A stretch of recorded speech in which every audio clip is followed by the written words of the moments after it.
Hi, welcome. Enjoy the content, subscribe, and turn on notifications. Daniel wasn't the paranoid type. He trusted Rebecca the way you trust your own heart. Without questioning, without doubting, without looking for cracks where everything always seemed solid. They had a beautiful story, the kind of relationship many envied. They showed up smiling at birthday parties, exchanged knowing glances in the middle of the chaotic routine of adult life. But that afternoon, sitting on the living room couch, Daniel felt something break inside him. Logan, his best friend since college, arrived unexpectedly. His face was pale, his eyes avoided direct contact, and his usually firm voice trembled as if carrying an impossible weight. Daniel thought it might be some personal issue, perhaps a loss, some bad news. But he wasn't prepared for what was coming. Logan paced back and forth across the room, running his hand through his hair as if trying to organize his thoughts before saying them out loud. Then he suddenly stopped and looked at Daniel with an expression that mixed guilt, pain, and loyalty. "Listen, I saw Rebecca last night at a bar near Jefferson Street. She wasn't alone." Daniel frowned, confused. "Okay. With whom?" "With a man. They were very close, you know, very close." The silence that followed those words was so heavy it seemed to compress the air in the room. Daniel didn't respond. He just kept looking at Logan, waiting for more, hoping for a logical explanation, something that would ease the weight of that statement and turn it into a simple misunderstanding. But Logan continued. "They were kissing, Daniel, in a way you can't mistake. It wasn't just a peck. It wasn't a long hug. It was intimate. The kind of thing you don't do with just a friend or coworker. I didn't want to believe it, I swear. But I stood there on the sidewalk watching, trying to find another explanation. There wasn't one." Logan's words sank in slowly, as if each syllable were a nail being hammered in slow motion. Daniel's world blurred for a moment. He felt his stomach churn, his hands sweat, and a sensation of free fall take over his body. It was as if he were falling endlessly into a hole that hadn't existed 5 minutes before. He wanted to scream, deny it, say that Logan had mistaken Rebecca for someone else. But he recognized that look on his friend's face. It was the look of someone telling the truth, even if it meant breaking the heart of someone he loved. Daniel took a deep breath, trying to maintain control. His mind raced in 1,000 directions. Had there been signs, changes in Rebecca's behavior, distance, strange excuses? Nothing came to mind, nothing that made sense. In fact, in recent days, she had seemed more affectionate, more present, sweeter, like someone trying to make up for something she had done. Daniel's stomach churned even more. "Are you sure?" he asked, his voice heavy. Logan just nodded, his eyes full of sadness. "I wish I weren't, but I saw it. I know that if it were the other way around, you'd do the same for me. Trust is a castle. It takes years to build, but just one crack, a single crack, can compromise the entire structure." Daniel didn't know what to do. He didn't know if he should confront Rebecca immediately, cry, scream, or collapse. But he knew he needed answers, and he didn't want them coming from anyone else's mouth but hers. That night, he said nothing. He pretended everything was fine. They had dinner together, talked about trivial things, and Rebecca seemed normal, natural. However, now with his mind on high alert, Daniel began to notice details he had previously ignored. The way she checked her phone, the forced smile when he said something intimate, the brief absences during important conversations. Nothing screamed for attention, but now everything seemed suspicious. In that tense calm, Daniel made a decision. He wouldn't confront her yet. He wanted proof, certainty. He needed to see the truth with his own eyes so that when the time came, he would have all the cards in hand. It wasn't something he had ever imagined doing, but then again, he had never imagined being betrayed. Staring at the bedroom ceiling in the middle of the night, Daniel realized that something inside him was already changing. It was as if a piece of his innocence had died, and in its place grew a silent, almost cruel determination to find out how far the woman he loved had gone, and with whom. He had no idea what he was about to discover. The next morning, Daniel woke up with a tight chest and a heavy head, as if he had spent the whole night fleeing from an invisible fire. The coffee on the table went untouched, growing cold while he stared into space, overwhelmed by the choices he would make that day. He felt betrayed, but still needed, to see with his own eyes. Hearing it from Logan wasn't enough. He wanted raw truth, no room for doubt. So, he got into the car, started the engine, and drove in silence to a small automotive electronics store on the other side of town. He chose the most discreet place possible, far from anyone who might recognize him. He asked the clerk for help without giving many details. He simply said, "I need a small GPS tracker for a vehicle. I need to monitor it in real time on my phone." The clerk showed him several options, and Daniel chose the smallest, most discreet, and least noticeable one. He paid in cash, didn't ask for a receipt, left with a simple package in his jacket pocket and a plan ticking away in his head like clockwork. That night, Rebecca was at home with a towel wrapped around her head, talking about a new skincare product she had bought. Daniel pretended to be interested, laughed at a silly joke she made, and kept up the act with the skill of a trained actor. "I'm going to take a shower," she said, disappearing down the hallway while he nodded and offered a subtle smile. That's when his heart began to beat hard. With the GPS tracker in hand, he went to the garage, walking with firm but silent steps. He unlocked the car door with the spare key he had kept since the first months of their marriage. The silence of the night seemed mocking. Every little sound, the creak of the wooden gate, the squeak of the door knob, sounded like a shout in his ears. He opened the dashboard compartment, then the side panel next to the passenger seat. He thought about placing the device under the seat, but opted to hide it discreetly behind the center console between the stereo and air conditioning wires. It was a tight spot, invisible, perfect. As soon as he finished setting it up, he heard footsteps in the hallway. He froze. His blood ran cold, his heart pounding wildly. For a moment, he feared Rebecca had finished her shower early and was heading to the garage. He stood completely still, his body tense, muscles rigid as stone. He heard the kitchen door open. Or was it just the wind? Then the muffled sound of a faucet being turned on. Maybe she was just in the kitchen getting water. Daniel wasn't sure of anything except that he needed to finish and get out. Breathing as quietly as possible, he closed the panel, wiped off any fingerprints with his shirt sleeve, and carefully got out of the car, trying not to make noise as he closed the door. Each step toward the living room felt like a life or death test. When he finally crossed the threshold of the house, he heard Rebecca call, "Honey, have you seen my hairbrush?" Daniel swallowed hard, forced a smile, and replied, "Maybe it's in the bathroom down the hall. You used it there last night, remember?" She thanked him, and he felt a wave of relief. That was too close. Too close, he thought. From that night on, Daniel's phone became an extension of his eyes. The GPS app showed Rebecca's car movements in real time, as if he were silently sitting in the back seat, observing everything. For the first 3 days, there was nothing unusual.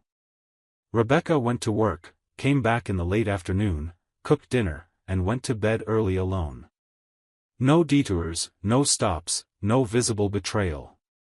Her routine was predictable and even boring. Daniel began to doubt everything. Maybe Logan had been mistaken. Maybe he had really seen another woman. Or maybe she sensed something was wrong. Noticed his watchful eyes, his staged tone. Maybe she was playing the same game. But on the 4th night, things changed. Daniel was lying on the couch watching the phone screen when Rebecca entered, already made up, wearing a blue dress he hadn't seen in months. "I'm going out with the girls tonight. Just something simple, a bar, just to relax," she said, grabbing her purse and smiling as if she had nothing to hide. Daniel pretended to be surprised and casually said, "Have fun." The moment she left, he waited exactly 3 minutes, grabbed the keys, and followed along the parallel street. He turned on the tracker on the dashboard. Rebecca's car headed straight downtown.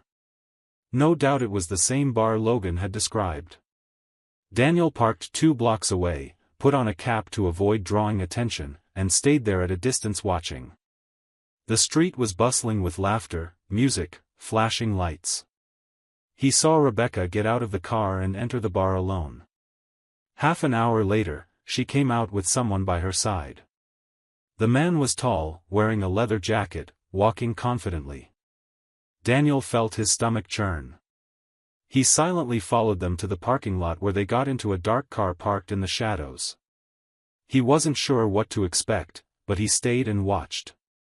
Then the worst scene of his life unfolded before his eyes. Rebecca got into the back seat.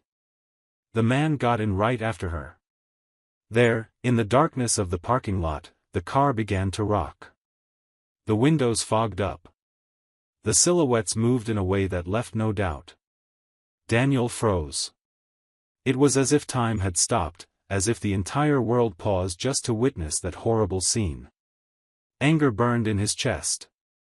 Without thinking, he walked up to the car, breathing heavily, and knocked on the rear window. The figures inside froze. The window rolled down slowly. Rebecca's eyes widened the moment she saw him, and before she could say a word, Daniel began to clap with a bitter and sarcastic smile plastered on his face.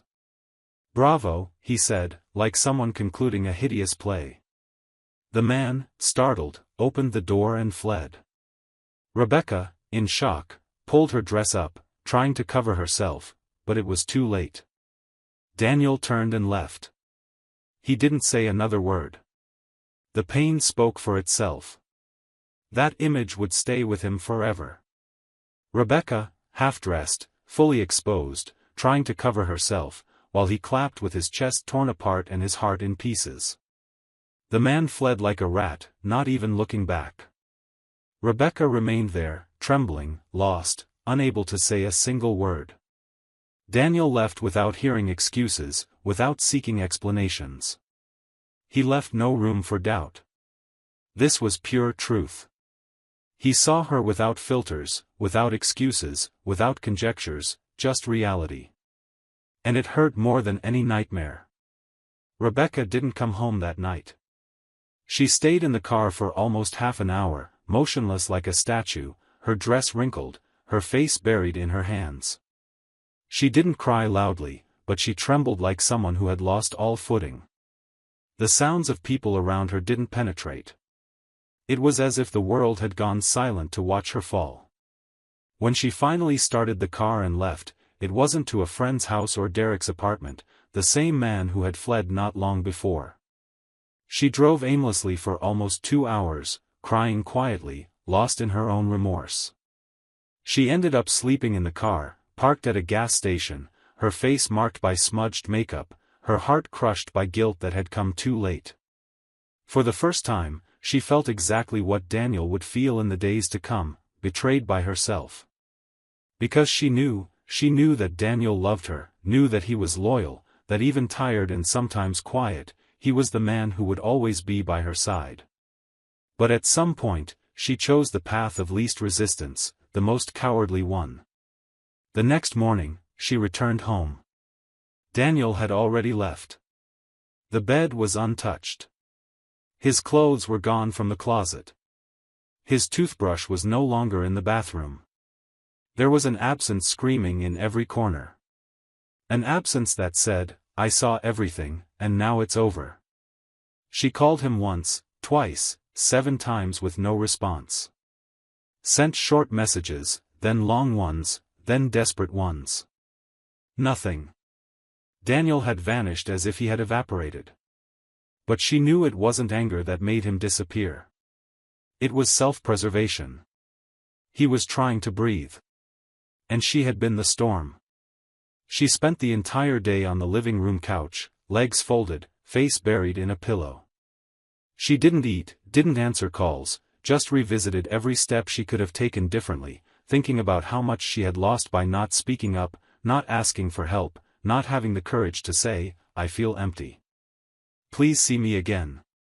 And when night fell, she knew. She knew he wouldn't come back. She knew everything they had built had crumbled right in front of them. And now all that was left was silence. A silence she herself had created.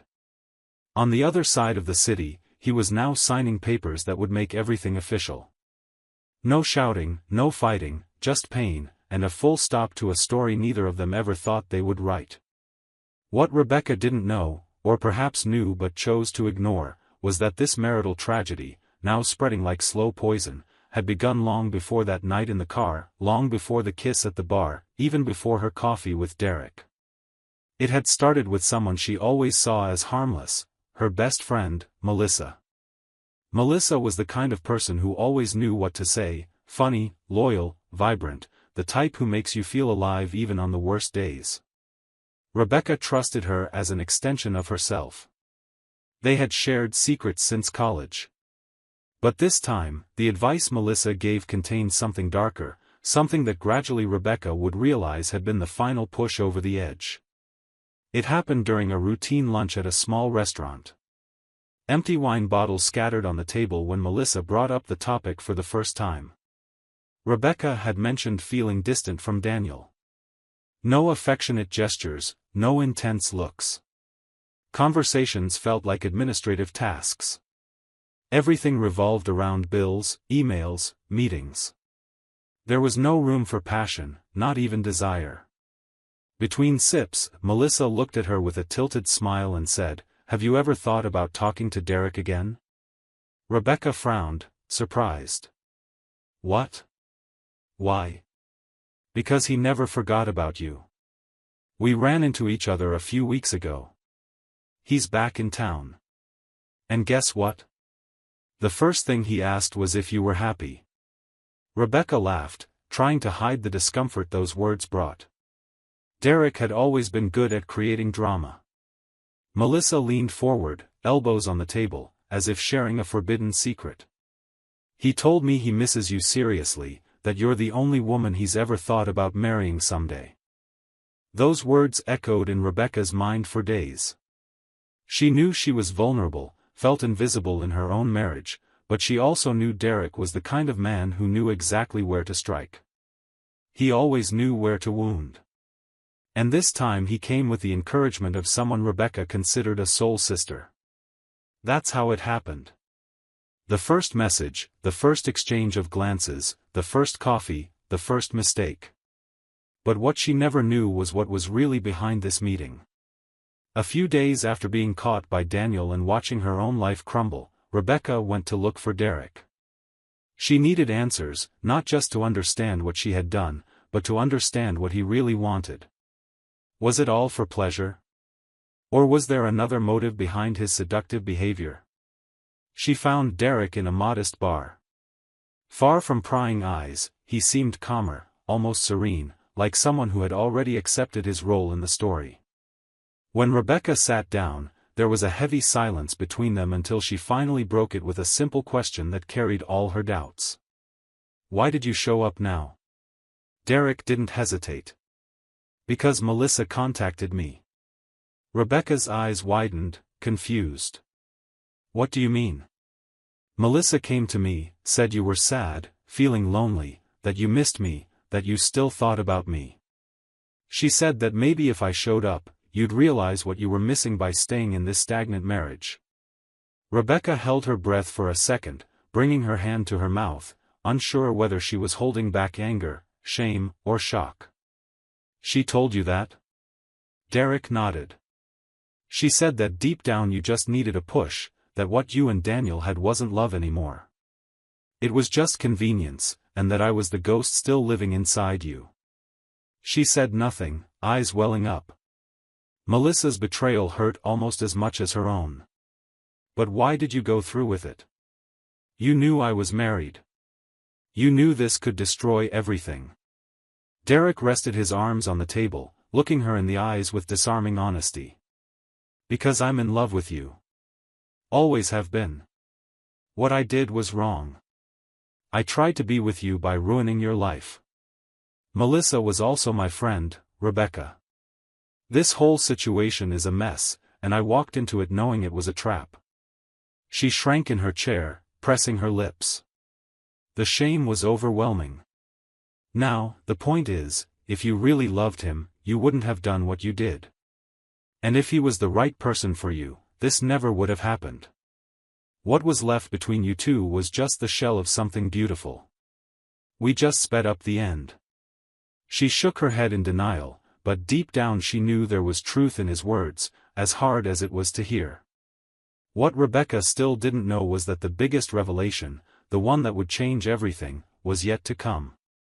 In the days following this conversation with Derek, Rebecca felt like an abandoned house after a storm. Every memory with Daniel hurt like walking on broken glass. The laughter in the kitchen, the comforting hugs after a tough day, the whispered plans in the dark, all were ruins now. She tried to move on, but the guilt hovered wherever she went like a ghost. And worse than Daniel's absence was the absence of herself, because deep down she no longer recognized who she was. That's why she insisted on seeing him one last time. Not to convince him of anything, not to beg him to come back, but because she needed to face the person she had hurt. She needed perhaps to ask for forgiveness while looking into the eyes of the one she had broken. She called dozens of times, sent messages that he ignored, tried reaching out through family, mutual friends, until one day she received something she never expected. A short message from an unknown number with just 3 words, "We'll meet tomorrow." On the afternoon of the following day, she arrived at the address he had sent, an old discreet cafe on a quiet street. Daniel was already inside. He wore a simple shirt, had stubble on his face, and a serious expression, but he seemed stronger, more centered, as if, despite the pain, he had found something solid beneath his feet. Rebecca sat down, at first without saying a word. The silence between them was thick. Then she took a deep breath. "I'm not here to ask for anything. I know I broke something that can't be fixed. I just want you to know that all of this has truly changed me, and I'm sorry." Daniel didn't respond immediately. He took a sip of coffee and looked at the cup as if searching for answers at the bottom. "I've changed too, Rebecca. You made me look at myself, at everything I ignored. The truth is we were lost for a while. You just decided to move on without telling me, and that was what hurt the most." She nodded, tears already streaming down her face. "I'm not here asking for anything, Daniel. Not even forgiveness. I just needed to see you one last time and say thank you. Because despite everything, you were the best thing that ever happened to me." He gave a sad smile. "You taught me what love is, but you also taught me what self-love is, and today I choose myself." She stood up calmly. He did, too. For a moment, they looked at each other like strangers who had once been each other's entire world. But when Rebecca turned to leave, someone unexpected appeared at the cafe door. It was Melissa. Time seemed to stop for a second. Daniel didn't react. He just looked at her with the calmness of someone who had finally seen the complete picture. Rebecca, stunned, stared at her friend. Melissa approached, serious, no makeup, visibly nervous. When she stopped in front of them, she said something no one expected. "Daniel, I came because there's something you need to know. Something not even Rebecca knows. I orchestrated all of this with Derek because I was in love with you." It was as if the air had disappeared. "I knew that if I pushed Rebecca toward her ex, there was a good chance she'd mess everything up. I took advantage of that, lied to her, manipulated her, and when you found out, I thought that maybe after everything ended, you'd look at me," Melissa continued, trembling. Rebecca stumbled a step back. "You what?" Melissa, crying, looked at her friend. "I could never stand seeing you two together. I always said it was harmless jealousy, but in truth, it was obsession." Daniel breathed deeply. Now he looked like someone who finally saw the whole puzzle. Ugly, distorted, painful. "So that's it. I was just a prize in a game you created. Melissa started crying, but he didn't wait any longer. He turned and walked out of the cafe with firm steps without looking back. He left them there. Two women, two versions of the same wound, two pasts that no longer belonged to him. But one thing was certain. He left behind more than a ruined marriage.